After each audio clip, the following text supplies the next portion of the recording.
Hello once again, everyone, and welcome to another action-packed episode of Rees Rambles. And this one is indeed going to have to be action-packed because I'm rapidly running out of time to get it recorded.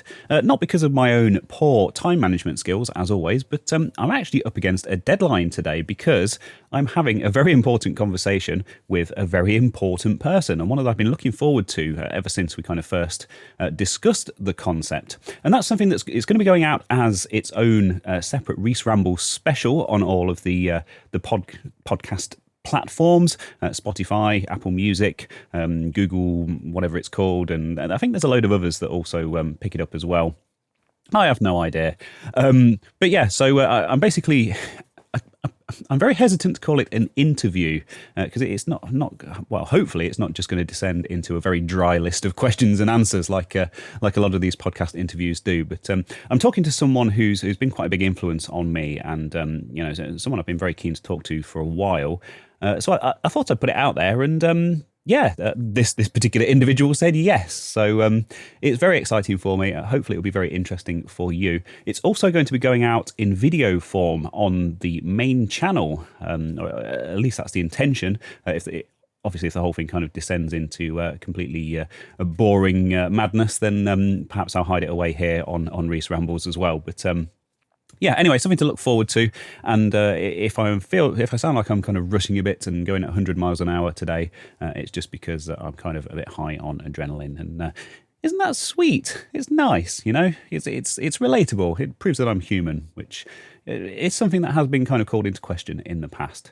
But anyway, there's that, and let's get straight into I suppose we're already in the preamble, aren't we? So yeah, let's get straight into that. So in this one, I'm going to give you my hot take on the Linus Tech Tips fiasco from this week. No, I'm not. I'm absolutely not. If you're not aware, basically LTT is like a really huge channel that covers, a YouTube channel and kind of media empire based in Canada that cover all sorts of modern gaming stuff. They've been called out by some other YouTubers, one in particular called Gamers Nexus, who's kind of picked a load of faults with their testing methodology and stuff like that. And they've responded and basically put out a statement saying that they're going to be changing a load of their kind of internal processes and stuff to address the issues that were raised. And also off the back of that, there's also been some quite unpleasant allegations that have come out of the woodwork from a former employee of theirs as well. So yeah, but I watched the Gamers Nexus video, and then I watched the LTT's official reply to it, and now my YouTube homepage, my recommendations are just completely flooded with people's hot takes on this whole thing. And I don't care, Joe Random Channel. I really don't care what you think about this particular YouTube beef. But anyway, that's the thing that's happened. If you're interested, you want to kind of go and look it up, but I'm not going to be giving you my take on it here. Probably, thankfully, I'm sure a lot of my listeners will be very thankful that I'm not going to be doing that. But anyway, let's move swiftly on to something else. So in some news completely unrelated to tech, but related to me in my personal life, I suppose I could tell you what's going on in my personal life at the moment. We're currently ripping out our downstairs bathroom, which is immediately below the room where I record all of my stuff. And there are a few days where I've actually got a builder in to help who's kind of doing some demolition type work, which of course means that I can't be recording things, which is part of the reason stuff's on kind of a bit of a tighter schedule at the moment, because I only get so many days at home to kind of work on this stuff. So that's all in progress. I've been doing some wiring, putting some new lights in, and I've also been doing some plumbing. Of course, all the wiring will be inspected and signed off by qualified people. I know qualified people, so don't worry about that. Certainly not a cowboy. Yeah, I think the law here in the UK basically allows you to replace stuff like for like anyway. And if you're replacing ancient, rotting, the old black and red wiring with the nice brand new shiny modern brown and blue stuff, then how can they argue? How can they argue? But anyway, that's a rant for a different time. And I also really enjoy the plumbing side of things. So I've done all of the plumbing in our house. I've moved a few radiators, replaced all of the radiators. Moved a few into slightly better locations. Did all the plumbing in our upstairs bathroom as well. New bath, new sink, new shower, new toilet. I didn't even have a toilet before. So, very much enjoying that process. And I'm up against a bit of a deadline with that as well, because the builder is coming back on Monday to do the plastering for us, because I'm really not confident doing plastering. I think it's one of those things where, if it's a really nice job, a really good, smooth, flat job, it makes all the difference to the room, because we aren't completely tiling it. Some of the walls will be left kind of bare and painted. So I think it's important to have a really nice finish on that. And that's that. I've also Alex James, the bass player from Blur. This is such a tangent. But yeah, went to see Blur a few weeks ago, and they were one of my favourite bands when I was a kid, throughout that kind of Britpop era of the 90s, which looks like it's making a comeback, actually. And I actually went to see them at their now legendary gig at Wembley Stadium a few weeks back, which was absolutely fantastic. It was probably a couple of months ago now, but even Damon Albarn himself said that it was like the highlight of their musical career as a band, and absolutely smashed it, and an awesome stage show as well. And Alex James, the bass player, was a big inspiration to me to kind of pick up the bass and start playing. So, I've mentioned a few times before in my rambles that I play the bass, the old bass guitar, and it's something I've kind of been doing since I was a kid, and I've played in a few bands over the years. And if anyone ever has any requirement for a bass player, feel free to give us a shout out. I'm quite happy to pop along and do my low end thing for you. And I have been called upon a few times just recently to do that, and it's always a good laugh. But Alex James, the bass player from Blur, quite famously perhaps, or perhaps not, now lives on this huge farm and makes cheese. And his cheese is actually quite well regarded in the world of cheese enthusiasts. I do like a nice cheese board, but I'm not quite sure I'd put my name. I'm not quite sure I'd declare myself an enthusiast as such. But we have had his cheese, and it's all been fantastic. And he branched out into cider at one point, and he's now branched out into his own brand of sparkling wine, which, of course, is very much of interest to me, because I do like a wine, particularly English sparkling wine, which I think is very underrated. Although it does seem like it's starting to get some international recognition. And of course, this wine that he's making is made in the method champenoise, which of course is the champagne method, using the 3 champagne grapes: Pinot Noir, Pinot Meunier, and Chardonnay. I think are the 3 grapes. And obviously, you're not allowed to call it champagne because it's not made in the Champagne region of France. But for all intents and purposes, it is. And it's called Britpop, which I think is a really cool name because it works on many levels, doesn't it? You've got the whole Britpop music movement that he was kind of known for being a part of in the 90s, and obviously you've got the pop of the cork and pop, which is like British slang for like soft drinks, like that kind of stuff. And clever stuff. I don't know if it's him who personally came up with the naming for that, or if it was some big marketing company in London, possibly. But I have 6 bottles of that on its way to me, and that's available for purchase at Laithwaite's. I'm not quite sure, if it's going to be any good or not, but hey, it's got to be worth a try, hasn't it? And it's from one of my heroes. He's also launched his own range of blue cheese in Morrison's. It's available in Morrison's supermarkets in the UK, and it's called Blue Monday, which of course is another kind of music reference. So all good stuff. Anyway, I don't know why. I don't know how that's relevant to Rees Rambles, but it made its way onto my list. So there you go. Perhaps when it arrives, I think it's actually due to be shipped out today, so it should be here for next week. Perhaps when it arrives, I'll do a bit of a review on Rees Rambles, and you can all experience that through my eyes and my taste buds, so to speak. So, in some actual retro gaming and Atari news, which is very relevant to me, this week, I noticed that Atari, or at least the company calling themselves Atari, have launched a brand new range of merchandise. And of course, the fashion at the minute is to do things in so-called drops, where basically you release a range of stuff that's available for a very limited time, and obviously that creates this artificial scarcity that means that people have to jump on it and buy it while they still can. And this stuff is all Tempest branded, which is why I wanted to mention it, because it's one of my favourite games and kind of one of those iconic, legendary arcade games.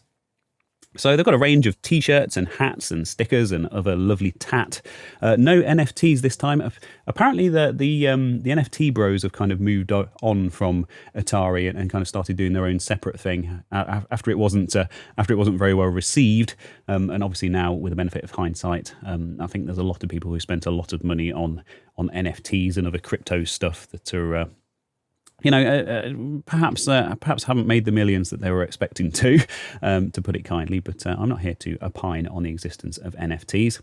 And Atari are doing these drops of limited ranges of merchandise relating to their classic gaming franchises. So this one is based on Tempest, like I said, 1981, a game famously developed by Dave Thurer. I don't know if it was famous, if he is, if his name is well known, but perhaps it should be. Perhaps more famously, the various remakes over the years by legendary British game developer Jeff Minter. So, of course, we had, I think probably the best known one was Tempest 2000 on the Atari Jaguar. One of the best games on the Jaguar, one of the few good games on the Jaguar, I suppose, if you want to be a bit less charitable about it. And they've got tie-dye hats, baseball caps. I quite like the look of those, actually. I'm not a big baseball cap wearer, but it is quite a cool design. And they've got like stuff with the Atari, the famous Atari Fuji logo done in like a vector style, similar to the graphics of the game. Obviously, the game quite famously used vector graphics. And it just looks really cool. It's available for a limited time only. I just wanted to give it a bit of a shout out. Still on the fence about whether I'll actually buy any of this stuff. I'm not even sure if they ship to the UK. Although I do have ways and means of getting my hands on these things. But so that's that. That is the limited drop of Atari Tempest merchandise that came out this week. And of course, like all the other stuff that I mention in this week's Ramble, I will put the link in the usual place in the show notes on your favourite podcasting platform, or in the description on YouTube on my second channel, Rees Rambles.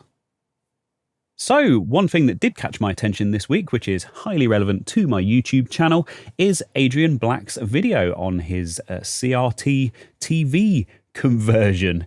And if you're not familiar with Adrian's channel, it's called Adrian's Digital Basement. He actually has 3 channels now, Adrian's Digital Basement 2 and 3. Imaginative names, I know, but loads of really, really great content on there.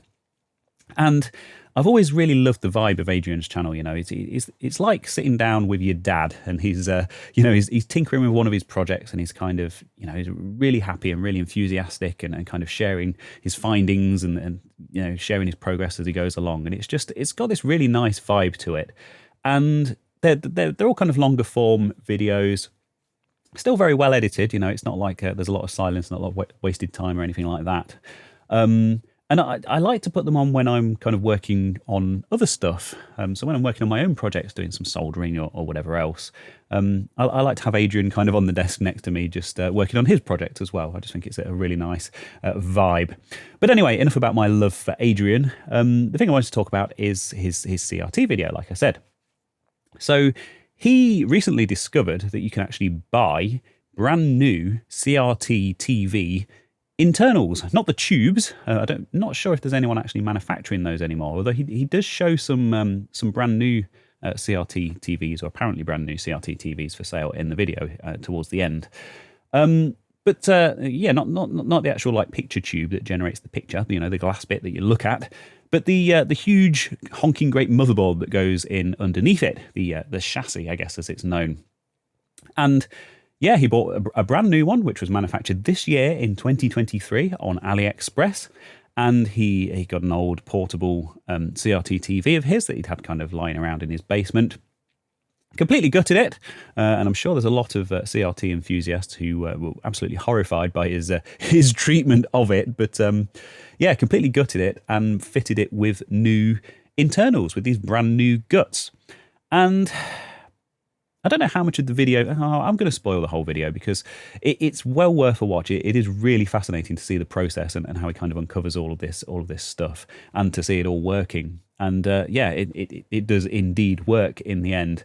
And the real benefit of this is that. Of course, he's based in America, and when he originally bought this portable TV, it was NTSC, which is the American TV standard. And he was basically saying that he gets sent a lot of computers and consoles and stuff from other parts of the world that use other TV standards, like PAL that we use here in the UK, and CCAM, which is quite popular in sort of France and Russia and a few other countries. And basically, he didn't have a TV that supported those other standards that he could tune into those consoles, the ones that only use RF. So yeah, fitted this board into this TV, fired it up, basically worked full time, just needed some minor adjustments, and he needed to navigate the Chinese menus to find the English language option. And yeah, and this board is, it's crazy, some of the features that it offers. It's got like a music only mode for when when you want to listen to music on the tinny little speakers in your portable CRT TV. And basically, it doesn't turn the screen off, which you would think would be really useful, but it just displays this like icon on screen that kind of slowly moves around, and a bit like watching the old DVD screensaver and seeing if it could, if it's going to bounce into the corner. Hours of fun, I'm telling you. And I also discovered that it had a built-in game, which is basically soccer.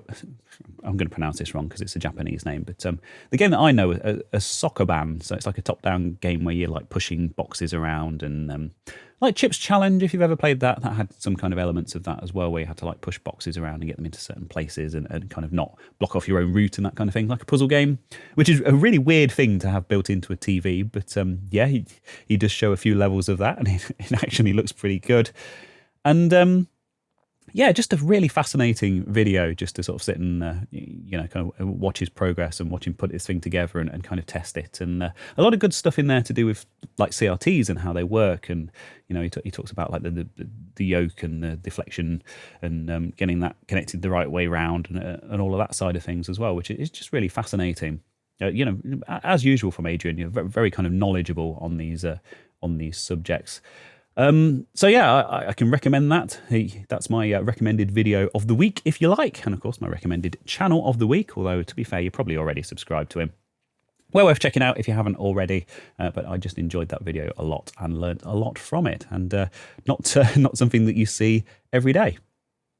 So on to my final story this week, and yeah, this one might end up being a little bit shorter than usual, so apologies for that. But like I say, we do have an extra special episode coming along very soon. Yeah, I'd spotted that someone had ported Wipeout, the old PlayStation racing game. I think it was eventually released on PC as well. But it's like it was actually a launch title on the original PlayStation, and it's like a high-speed space-themed racing game in these kind of hover vehicle things. I'm sure you're familiar with it. If not, you can go and look it up. I will link to this stuff as always. And yeah, it's a really, really fast-paced game that really kind of showed off the performance of that console and what it could do. And the guy's name is Dominik Sablewski. I hope I'm saying that right, Polish name. And yeah, he's basically taken some source code from this game, which was actually leaked last year. And there are a few other developers who've kind of picked this up and started to kind of port it to other systems. The source code was actually complete and compilable, which is quite unusual for leaked source code. And it was kind of the final version of the game as well.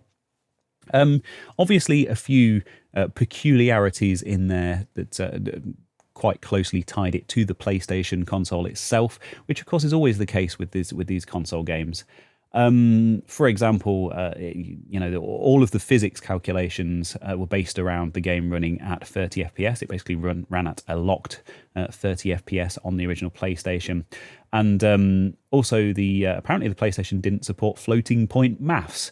So there's a lot of kind of fudges in there to do with those calculations and that side of things as well, which he's had to sort of code his way around and re-implement for modern systems, which he has done. He basically took the decision that the gamers of 2023 wouldn't have been impressed with a locked frame rate of 30 FPS, and that he could do better. And put his money where his mouth is, and actually went out and did it. And this thing is absolutely fantastic. So it uses WebAssembly, which is a browser-based,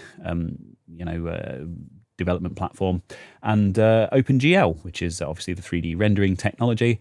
And yeah, it's a fast-paced, fluid, thoroughly modern. I know it's from 1995, but thoroughly modern feeling racing game running entirely in a browser, which can run full screen. And it's a real technical achievement. And the reason I wanted to sort of put this out there kind of sooner rather than later is that he's very much of the opinion that Sony are going to take it down. And he's basically issued them an ultimatum and said, look, you can give me legal threats, and I'm going to respond to those, because I'm not big enough to take on a company the size of Sony. But the existence of this and these other ports is proof that people are really, really crying out for a modern remake or remaster of this game. Massively popular game on the PlayStation. And I think there were a couple of sequels as well. And so that's kind of the ultimatum that he's issued. He's like, yep, I'll take this down if you want me to, but please, do an official remaster of it, because that's what people really want. So quite a cool attitude. And his blog, Phobos Lab, which is I think that's probably a reference to Doom as well, isn't it? So I'm liking this guy more and more the more this stuff that I read. But yeah, he's done a really, really long and detailed blog post over on his blog, Phobos Lab, which of course I'll link to. Just really going into detail about all the bits that he's kind of had to adapt to get this thing running, and kind of the story of how we got hold of the source code and these kind of other projects that have been working towards their own kind of adaptations and stuff. And he really drills into some kind of quite specific aspects of the code and things that he's had to work on, which are really interesting. Like I say, that FPS thing and the physics side of things as well. And obviously being a game where physics play a very important part of the actual gameplay, a very important thing to get right in a modern remake, and he has very much done that. So there we go. That's all I have for you this week. We're at like 25 minutes or something now. So what you can do with those extra 5 minutes that you usually would have spent listening to my dulcet tones is you can go and play Wipeout in your web browser, and then you can come and join my Discord or comment on this ramble on the Rees Rambles YouTube channel and let me know what you think, because it's very cool. And as always, big shout out to Adrian's Digital Basement. Go subscribe to his channel, and thank you very much for listening. And look out for that special extra episode coming very soon. Okay, bye.